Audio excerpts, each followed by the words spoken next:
Hello बच्चों, देखिए question number 80 में दिया हुआ है C6H13Br।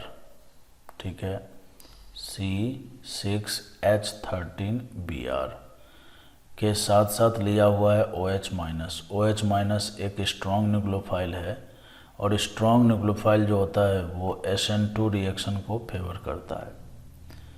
ठीक है, और एक्चुअली में क्या हुआ है बच्चों, यहाँ पर देखिए ब्रोमीन जो है ना, ब्रोमीन एक लिविंग ग्रुप है। तो ब्रोमीन जो ग्रुप लगा हुआ था वो ग्रुप लीव किया है और उसके जगह पर न्यूक्लियोफाइल जाकर रखा गया है। तो ये जो रिएक्शन है उसमें बेसिकली क्या हुआ है, न्यूक्लियोफाइल जो OH माइनस है उसने क्या किया है, Br को रिप्लेस किया है। तो एक प्रकार से न्यूक्लियोफिलिक सब्स्टिट्यूशन रिएक्शन हुआ है। ठीक है, तो ऑप्शन नंबर बी इसका करेक्ट आंसर होगा। क्वेश्चन नंबर 81 की बात करें अगर, तो कहता है कि transition state 2 is structurally most likely to. देखिए बच्चों, जब भी इस तरह का मतलब आपको पोटेंशियल एनर्जी डायग्राम दे दिया जाए और उसके बाद कोई भी ट्रांजिशन स्टेट ले ले और उसके बाद बोले कि वो किस इंटरमीडिएट के लाइकली है, इसका मतलब यह हुआ कि बेसिकली क्या है कि ट्रांजिशन, आपको ये देखना है कि ट्रांजिशन स्टेट और इंटरमीडिएट का जो एनर्जी गैप है वो कम से कम किस में देखने को मिल रहा है। ठीक है, जहाँ पर कहने का मतलब एनर्जी वाइज दोनों सिमिलर होने चाहिए। एनर्जी वाइज ट्रांजिशन स्टेट और इंटरमीडिएट में सिमिलरिटी होनी चाहिए, बहुत ज़्यादा डिफरेंस नहीं होना चाहिए। ठीक है, तो जिस इंटरमीडिएट के एनर्जी लेवल के वो इक्विवेलेंट होगा, मतलब थोड़ा बहुत का डिफरेंस होगा, वो उसी को फेवर करेगा। ठीक है, तो देखिए बच्चों, यहाँ पर ट्रांजिशन स्टेट 2 और इंटरमीडिएट 2 में एनर्जी गैप कम देखने को मिल रहा है। ठीक है, जबकि इंटरमीडिएट 1 से अगर आप देखेंगे तो बहुत ही ज़्यादा यहाँ पर गैप देखने को मिल रहा है। प्रोडक्ट से अगर हम देखेंगे तो प्रोडक्ट के साथ भी एनर्जी गैप बहुत ज़्यादा है। रिएक्टेंट से अगर हम देखेंगे तो भी बहुत ज़्यादा है। समझ गए बात को? ठीक है, तो ये हो जाएगा इसके मतलब इंटरमीडिएट 2 के सिमिलर होगा। ठीक है, अब इसमें देखिए एक चीज़ आपके दिमाग में आ सकता है कि सर आपने ट्रांजिशन स्टेट 3 के सिमिलर क्यों नहीं लिया। बेसिकली जब भी आपको ट्रांजिशन स्टेट के बारे में पूछा जाएगा तो इसमें हम लोग क्या करते हैं, मोस्ट स्टेबल स्पीशीज जो होता है, या तो रिएक्टेंट या तो प्रोडक्ट या फिर इंटरमीडिएट। ठीक है, इन तीनों से ही कंपेयर करते हैं। ठीक है, तो इसमें हम लोग जो है यहाँ पर इंटरमीडिएट से कंपेयर करेंगे, वो इसलिए क्योंकि इसका एनर्जी लेवल और इसका एनर्जी लेवल आपस में इक्विवेलेंट, तो ये सी हो जाएगा आंसर। क्वेश्चन नंबर 82 में अगर हम बात करेंगे तो देखिए यहाँ पर ये एक अच्छा क्वेश्चन है। अब आपको थोड़ा सा इसमें समझना होगा। इसमें देखिए बच्चों, इस तरह से एक मतलब कंपाउंड दिया हुआ है और कहता है x number of aromatic compound. ठीक है, when compound undergoes complete acidic hydrolysis, कहता है जब हम इसका हाइड्रोलाइसिस करेंगे, ठीक है, जब हम इसका एसिडिक हाइड्रोलाइसिस करेंगे तो मतलब कितने एरोमेटिक कंपाउंड मिलेंगे इसमें। ठीक है बच्चों, तो देखिए इसको हम लोग सॉल्व करते हैं। सॉल्व करने के लिए हम लोग क्या करेंगे कि जैसे मान लीजिए एसिडिक हाइड्रोलाइसिस दिया हुआ, तो सबसे पहले नंबर मैं आपको थोड़ा सा एसिडिक मीडियम में टोटोमेरिज्म के बारे में कॉन्सेप्ट देता हूँ। जैसे ही एसिड, तो यहाँ पर क्या होता है, जैसे मान लीजिए हमने H+ ले लिया तो ये ऑक्सीजन का लोन पेयर क्या करता है, इस पर प्रोटोनेशन कर लेता है, OH+, यहाँ पर पॉजिटिव चार्ज बनाएगा। फिर यहाँ पर जो ये CH3 है बच्चों, उसमें से एक हाइड्रोजन जो है यहाँ से ये टूट कर मतलब अपना इलेक्ट्रॉन पेयर देकर, ऐसा क्यों होता है, वो इसलिए क्योंकि ऑक्सीजन मोर इलेक्ट्रोनिगेटिव एटम है। ऑक्सीजन मोर इलेक्ट्रोनिगेटिव है और मोर इलेक्ट्रोनिगेटिव एटम के ऊपर पॉजिटिव चार्ज हो गया। ठीक है, तो वैसी स्थिति में क्या होता है, इलेक्ट्रॉन का फ्लो ऑक्सीजन के तरफ बहुत ज़्यादा बढ़ जाता है। क्यों? क्योंकि ऑक्सीजन अपने आप को स्टेबलाइज करने का कोशिश करेगा। ठीक है, तो स्टेबिलिटी गेन करने के लिए जो बगल में जो कार्बन पर जो हाइड्रोजन है ये बॉन्ड टूटता है और ये इलेक्ट्रॉन यहाँ से आगे बढ़ाकर और ये डबल बॉन्ड सिंगल बॉन्ड में कन्वर्ट हो जाता है और फाइनली जो है आपको ये कीटो जो है इनोल फॉर्म में आपको मिलता है, जो कि आप जानते भी होंगे। सिमिलर टाइप का ही कहने का मतलब मैकेनिज्म यहाँ पर भी अप्लाई होगा। सबसे पहली बात है, देखिए बच्चों, यहाँ पर जैसे ही आप प्रोटोनेशन करेंगे तो ये OH प्लस बन जाएगा। उसी प्रकार से अब यहाँ पर देखिएगा, ध्यान से देखिएगा, यहाँ पर देखिए, ठीक है। उसी प्रकार से बच्चों यहाँ पर भी देखिए OH प्लस बनेगा और यहाँ पर भी OH प्लस बनेगा। तीनों जगह मैं साथ साथ बना लेता हूँ, ठीक है। अब उसके बाद देखिए यहाँ पर भी हाइड्रोजन है और यहाँ पर भी एक हाइड्रोजन है। हो गया। अब हमें क्या करना है कि देखिए यहाँ पर क्या है कि ये जो ऑक्सीजन पर मोर इलेक्ट्रोनेगेटिव एटम है, ऑक्सीजन एक मोर इलेक्ट्रोनेगेटिव एटम है और इस पर पॉजिटिव चार्ज आ गया है, तो ये अपने आप को स्टेबलाइज करना चाहेगा। अब स्टेबलाइज करने के लिए अब ये न्यूट्रल होने का कोशिश करेगा। स्टेबलाइज करने के लिए अपने आप को क्या करेगा, न्यूट्रल करेगा बच्चों, ठीक है। तो न्यूट्रल अब ये कैसे करेगा, अपने आप को न्यूट्रल कैसे करेगा, सबसे इम्पोर्टेंट बात ये है।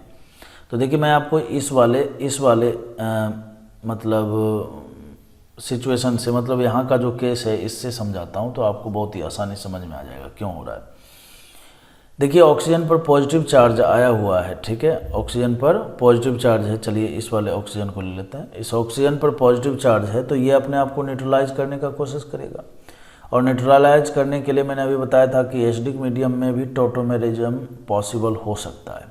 तो उसके लिए क्या होता है, कि इसके ठीक बगल वाला जो sp3 कार्बन है, इसके पास जो हाइड्रोजन है, ये हाइड्रोजन यहाँ से टूटता है, ठीक है। ये हाइड्रोजन यहाँ से टूट कर और ये इलेक्ट्रॉन आगे बढ़ाएगा इस प्रकार से, ठीक है, इस प्रकार से। तो ये वाला जो है इलेक्ट्रॉन, मतलब ये जो कार्बन पर डबल बॉन्ड है, ये डबल बॉन्ड सिंगल बॉन्ड में कन्वर्ट होगा और यहाँ पर डबल बॉन्ड आ जाएगा और ये सिंगल बॉन्ड में कन्वर्ट हो जाएगा इस तरह से, ठीक है। लेकिन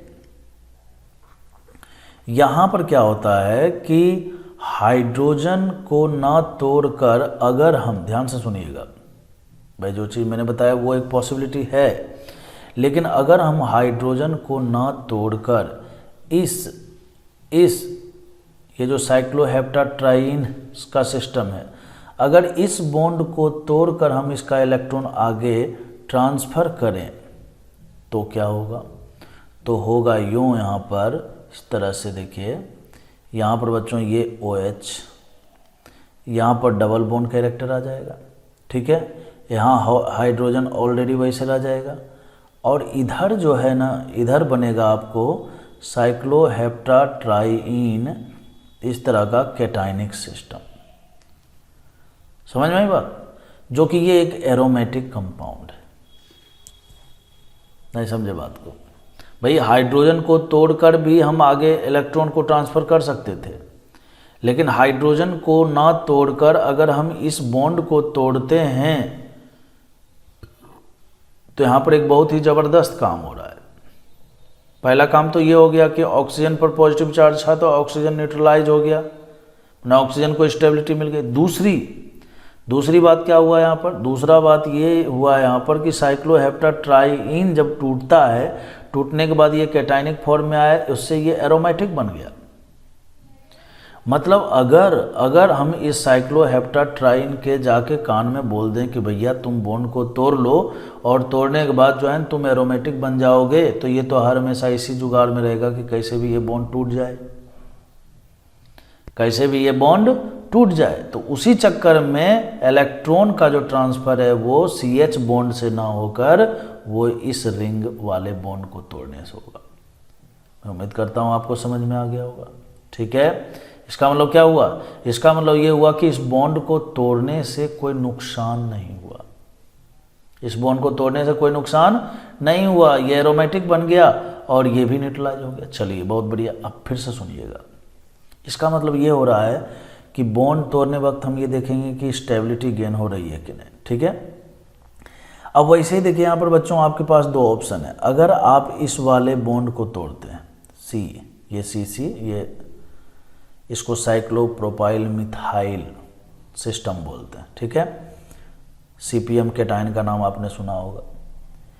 तो अगर हम ये वाला बॉन्ड तोड़ते हैं और बॉन्ड तोड़कर ये इलेक्ट्रॉन को आगे ट्रांसफ़र कर देते हैं तो क्या होगा, तो होगा यूँ कि यहाँ पर आ जाएगा एक डबल बॉन्ड, यहाँ पर बन जाएगा OH और यहाँ पर बन जाएगा हाइड्रोजन। और बदले में क्या मिलेगा, तो बदले में मिलेगा इस तरह से साइक्लोप्रोपाइल मिथाइल केटायन। अब आपको पता है कि ये जो CPM केटायन है, ठीक है, ये जो CPM केटायन है बच्चों, ठीक है, ये हाईली स्टेबल स्पीशीज होता है। ये इतना ज़्यादा स्टेबल है कि ये बेंजाइलिक केटायन से भी ज़्यादा स्टेबल है। समझ में आ रहा है क्या? बेंजाइलिक केटायन से भी बहुत ज़्यादा स्टेबल होता है CPM केटायन। इसका मतलब क्या हुआ? इसका मतलब अगर इस साइक्लोप्रोपाइल मिथाइल को अगर ये पता लग जाए कि भाई ये बॉन्ड यहाँ से तोड़ने के बाद तुम्हारी स्टेबिलिटी बढ़ने वाली, बहुत ज़्यादा स्टेबिलिटी बढ़ जाएगी, तो क्या करेगा? ये भी इसी के जैसा, भाई ये एरोमेटिक तो नहीं हो रहा है, लेकिन बॉन्ड तोड़ने के बाद इसकी स्टेबिलिटी, इसको बोल CPM केटायन के बारे में बोला जाता है कि इसके पास एक्स्ट्रा ऑर्डिनरी स्टेबिलिटी होता है। क्या होता है? Extra ordinary stability. तो ये भी बॉन्ड तोड़ लेगा। मजा आया? ठीक है। अब देखिएगा क्या हो गया। अब देखिएगा ध्यान से। अब बच्चों यहाँ पर जो है इस तरह का सिस्टम है और यहाँ पर बेचारा ऑक्सीजन जो है तड़प रहा है इस बात को लेकर कि मैं भी न्यूट्रलाइज हो जाऊं। अब क्यों टूटेगा? बोलो सर यहाँ पर एरोमेटिक होना था तो तोड़ लिया, यहाँ पर CPM केटायन के पास एक्स्ट्रा ऑर्डिनरी स्टेबिलिटी है तो भी तोड़ लिया। अब क्या होगा? आप सुनिएगा।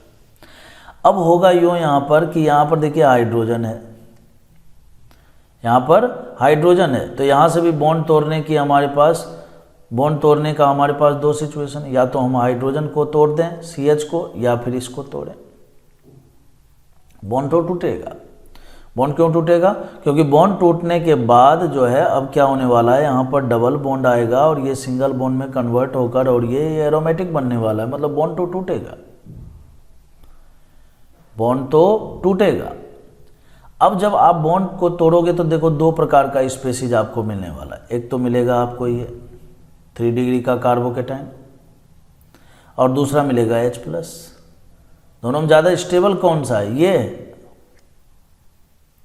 समझ में आई बात? तो इसीलिए हम क्या करेंगे, यहाँ से बच्चों ये वाला बॉन्ड को तोड़ेंगे, यहाँ पर डबल बॉन्ड आ जाएगा, ये सिंगल बॉन्ड में कन्वर्ट होके और ये इस तरह से। समझ में आई बात? तो ये पूरा मैकेनिज्म है, ये पूरा मैकेनिज्म है। तो फाइनली प्रोडक्ट क्या मिला हमें? प्रोडक्ट हमें मिला बच्चों यहाँ डबल बॉन्ड, यहाँ डबल बॉन्ड, डबल बॉन्ड, यहाँ OH, यहाँ OH और यहाँ पर भी OH। ठीक है।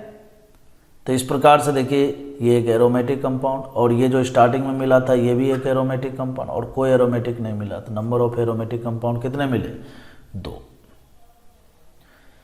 SN1 और SN2 रिएक्शन के बारे में देखिए, यहाँ पर स्टीरियो सेलेक्टिव वर्ड को आप समझिए। Stereo selective word, stereo selective का मतलब होता है कि बच्चों आपको प्रोडक्ट जो है ना, प्रोडक्ट मोर देन जो है 1 मिल रहा है, माना एक से ज़्यादा प्रोडक्ट मिलता है। आपको पता है कि SN2 में एक ही प्रोडक्ट मिलता है, इनवर्जन। ठीक है। स्टीरियो सेलेक्टिव का मतलब होता है कि एक से ज़्यादा प्रोडक्ट मिल रहा है और उस प्रोडक्ट में एक मेजर है और एक माइनर है।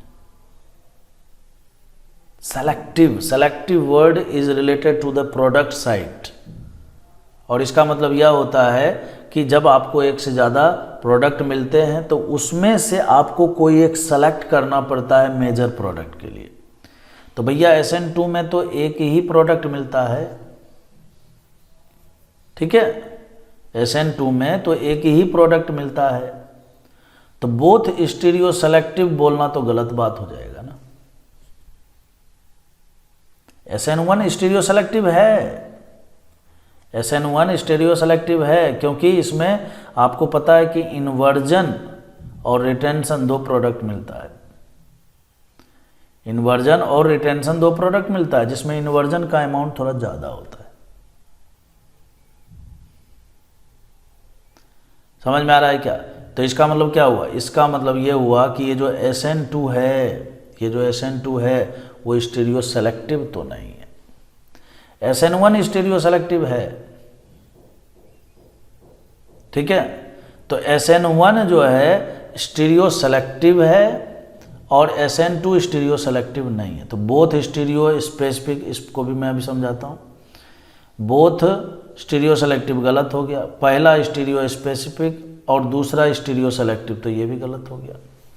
इसका करेक्ट आंसर है बच्चों वो सी होगा। कहता है पहला स्टीरियो सेलेक्टिव है क्योंकि आपको एक से ज़्यादा प्रोडक्ट मिल रहे होंगे। रिटेंशन इन्वर्जन 2 प्रोडक्ट मिलता है SN1 में, उसमें से इन्वर्जन वाला मेजर प्रोडक्ट होता है। हालांकि बोलते हैं कि रेसमिक मिक्सचर मिल रहा है, दोनों इक्विमोलर मिलेगा, ऐसा नहीं होता है। इन्वर्जन वाला जो प्रोडक्ट है वो थोड़ा ज़्यादा मिलता है, ठीक है। और स्टीरियो स्पेसिफिक का मतलब होता है कि स्टीरियो स्पेसिफिक का मतलब होता है कि जो हमारे पास रिएक्टेंट दिया हुआ है, ठीक है, रिएक्टेंट दिया हुआ है उसके एक से ज़्यादा साइड हो सकते हैं। तो आप जानते हो कि SN2 में हर हमेशा जो है बैक अटैक होता है, हर हमेशा बैक अटैक होता है। तो बैक अटैक होता है तो इसका मतलब क्या हुआ?